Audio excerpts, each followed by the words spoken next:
V380 Pro camera ব্যবহার করতে গিয়ে অনেক সময় কিন্তু আমাদের একটা সমস্যা হয়, যেমন ডিভাইস হঠাৎ করেই অফলাইন দেখায়। তো এই ডিভাইস অফলাইনটা কিভাবে আমরা সমাধান করব, এই বিষয়ে A to Z আজকের ভিডিওতে আলোচনা করব এবং সমাধান দিব।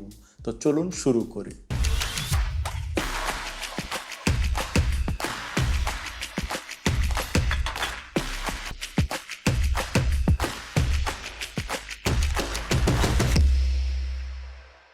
যখন ডিভাইস অফলাইন দেখাবে আমাদেরকে প্রথমে যেটা চেক করতে হবে, এক নাম্বার কাজ হচ্ছে ক্যামেরার পাওয়ার অন আছে কিনা। যদি বাল্ব হোল্ডার হয় সেক্ষেত্রে আমরা হোল্ডার চেক করতে পারি, অথবা সুইচটা অফ করে অন করে দেখতে পারি যে ক্যামেরা কথা বলে কিনা।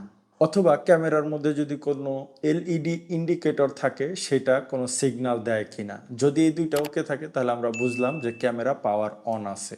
এরপরে যেটা করব, ইন্টারনেট চেক করতে হবে। ক্যামেরাটি রাউটারের সাথে কানেক্ট আছে কিনা সেটা আমাদেরকে চেক করতে হবে। আপনার রাউটারটি যদি ডুয়াল ব্যান্ড হয় তাহলে অবশ্যই 2.4 এবং 5 আলাদা করে রাখবেন, অর্থাৎ স্মার্ট কানেক্টর বা টু সিগন্যাল ইজ ওয়ান, এইরকম যে সেটিংগুলো আছে সেটা আলাদা করে রাখবেন। মানে ওয়াইফাই 5-এর জন্য একটা এসএসআইডি ব্যবহার করবেন এবং ওয়াইফাই 4-এর জন্য আরেকটি এসএসআইডি ব্যবহার করবেন।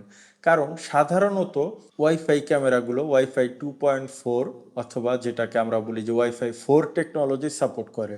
তা আপনার রাউটার যদি স্মার্ট কানেক্টর অন রাখেন, সেক্ষেত্রে রাউটারের কোন এসএসআইডির সাথে এটা কানেক্ট হবে, ক্যামেরাটা এখানে একটা কনফ্লিকশন তৈরি হয়, সেক্ষেত্রে ডিভাইস অফলাইন দেখাতে পারে। এরপর আমরা যেটা চেক করব সেটা হচ্ছে যে রাউটার থেকে ডিভাইসটা মানে ক্যামেরাটা কত দূরে আছে, রাউটারের রেঞ্জের মধ্যে আছে কিনা। যদি -60 অথবা 65 রেঞ্জের বেশি, 65 ডিবিআই অথবা ডিবিএম যেটাই হোক, আপনি যখন আপনার ক্যামেরা লাইভ দেখবেন এক কোণায় দেখবেন যে লেখা থাকে যে ডিবিএম।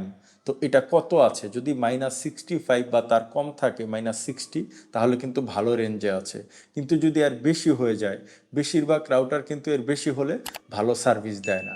সেক্ষেত্রে আপনার যদি ওয়াইফাই 6 বা ওয়াইফাই 7 রাউটার হয় তাহলে বিম ফর্মিংটা অন করে রাখবেন। সেক্ষেত্রে আপনার ক্যামেরা যেখানে আছে সেখানে স্ট্রং সিগন্যাল যাবে এবং ক্যামেরা অফলাইন দেখাবে না। এরপর যে বিষয়টা লক্ষ্য করব, আমরা অনেকেই সস্তায় কম দামি রাউটার কিনি এবং ওই রাউটারগুলো সাধারণত একটি দুইটির বেশি ডিভাইস হ্যান্ডেল করতে পারে না। তো আমরা নিশ্চিত হব আমাদের রাউটারটি MUMIMO মানে multi user multi input multi output support করে কিনা। যদি সাপোর্ট করে তাহলে কতগুলো করে, এটা আপনি চাইলে কিভাবে চেক করবেন। এক হচ্ছে রাউটারের স্পেসিফিকেশন দেখতে পারেন, অথবা মোবাইলে ওয়াইফাই ম্যান অ্যাপটি ইনস্টল করেও দেখতে পারেন যে আপনার রাউটারটি মিমো টেকনোলজি সাপোর্ট করে কিনা। কারণ যদি আপনার এই মিমো টেকনোলজি না থাকে সেক্ষেত্রে কিন্তু রাউটার একসাথে অনেকগুলো ডিভাইস হ্যান্ডেল করতে পারে না। তখন আপনি যখন একাধিক ডিভাইস ব্যবহার করেন সেই সময় কিন্তু আপনার রাউটারের সাথে একসাথে অনেকগুলো ডিভাইস যেহেতু সে কন্ট্রোল করতে পারছে না বা ইন্টারনেট অ্যাক্সেস দিতে পারছে না, তখন আপনার ক্যামেরা অফলাইন দেখায়। উপরের সবগুলো ধাপ যদি ঠিক থাকে, এরপরেও যদি ক্যামেরা এই সমস্যা হয় তাহলে আমাদেরকে যেটা করতে হবে, ক্যামেরা রিসেট করতে হবে।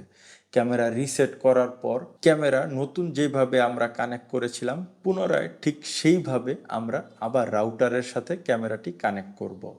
পাশাপাশি আরও একটি কাজ আপনি করতে পারেন, আপনার রাউটারটিও প্রয়োজনে রিসেট করে নিতে পারেন অথবা রাউটারটি অফ করে অন করে নিতে পারেন। এরপরেও যদি আমাদের ডিভাইসটি অফলাইন থাকে সেক্ষেত্রে আমাদেরকে যে কাজটি করতে হবে, আমাদেরকে অ্যাপে ঢুকে অ্যাপটি লগ আউট করে লগ ইন করতে হবে অথবা অ্যাপটি রিফ্রেশ করতে হবে, অথবা মোবাইলের ওয়াইফাই বন্ধ করে আবার চালু করতে পারেন। সেক্ষেত্রে যদি অ্যাপে কোনো ক্যাশ ধরে রাখে তাহলে সেটা রিফ্রেশ হয়ে যাবে এবং ডিভাইস অনলাইন হয়ে আছে কিনা বা অফলাইন আছে কিনা সেটা আপনি সহজেই বুঝতে পারবেন। এরপর আমরা যেটা করতে পারি সেটা হচ্ছে যে আমাদের যে রাউটারটা আছে এটার যে সিগন্যালটা ওটা যদি ক্যামেরা পর্যন্ত না যায় বা দুর্বল হয়, 65 ডিবিএম এর কম হয়, সেক্ষেত্রে আমরা রিপিটার ব্যবহার করতে পারি। পাশাপাশি আমাদেরকে যে জিনিসটা চেক করতে হবে, নর্মালি আমাদের ইন্টারনেট স্পিডটা ঠিক আছে কিনা, 5 Mbps এর বেশি আমাদের ইন্টারনেট স্পিডটা আছে কিনা। মানে 5 Mbps এর কম হয়ে গেলে কিন্তু ক্যামেরাতে সহজেই স্ট্রিমিংয়ের যেই বিষয়টা থাকে ইন্টারনেটের সেটা বাধাগ্রস্ত হয় এবং ডিভাইস অফলাইন দেখায়। এত কিছুর পরেও যদি আপনার ডিভাইস অফলাইন দেখায়, সেক্ষেত্রে আপনি যেটা করবেন, আপনার ক্যামেরার সেটিংসে গিয়ে নেটওয়ার্ক সেটিং নামে অপশন পাবেন। সেখানে গিয়ে আপনি আপনার যে অটোমেটিক আইপি অ্যাড্রেস অপশনটা আছে সেটাকে আপনি বাদ দিয়ে স্ট্যাটিক আইপি অপশনটা অন করবেন। অন করে আইপি অ্যাড্রেসটা ফিক্স করে দিবেন এবং ডিএনএসটা চেঞ্জ করে দিবেন। ডিএনএস হিসাবে আমরা 8.8.8 অথবা 1.1.1 ব্যবহার করব।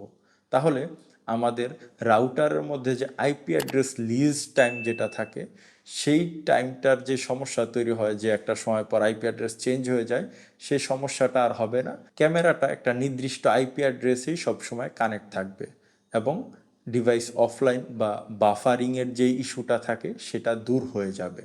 এছাড়াও 7 নম্বরে আপনি যেটা চেক করতে পারেন সেটা হচ্ছে যে ক্যামেরার কোনো ফার্মওয়্যার আপডেট এসেছে কিনা অথবা অ্যাপের কোনো আপডেট এসেছে কিনা।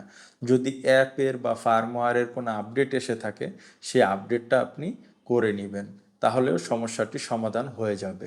এই সবকটি ধাপ করার পরেও যদি আপনার ডিভাইস অফলাইন সমস্যার সমাধান না হয়, সেক্ষেত্রে অবশ্যই যার কাছ থেকে ক্যামেরা নিয়েছেন তার সাথে যোগাযোগ করবেন।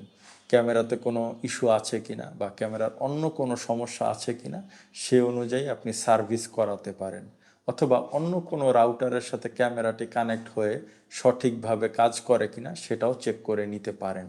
তাহলেই আপনি বুঝে যাবেন যে রাউটার থেকে সমস্যা হচ্ছে নাকি ক্যামেরা থেকে। আশা করি এই ভিডিওতে আমরা ডিভাইস অফলাইনের A to Z সকল তথ্য আপনাদেরকে দিতে পেরেছি। এছাড়াও যদি কোনো পরামর্শ লাগে আমাদের সাথে ফেসবুকে অথবা হোয়াটসঅ্যাপে যোগাযোগ করবেন। আর ক্যামেরা কিনতে চাইলে অরিজিনাল ওয়ারেন্টি সহ ক্যামেরার জন্য আমাদের সাথে যোগাযোগ করতে পারেন। এছাড়া যাদের রাউটার সম্পর্কিত স্পিডের সমস্যা আছে তারা এই ভিডিওটি দেখতে পারেন। আর V380 ক্যামেরার A to Z সেটিংসের জন্য এই ভিডিওটি দেখতে পারেন। আজকে এখানে বিদায় নিচ্ছি। ধন্যবাদ।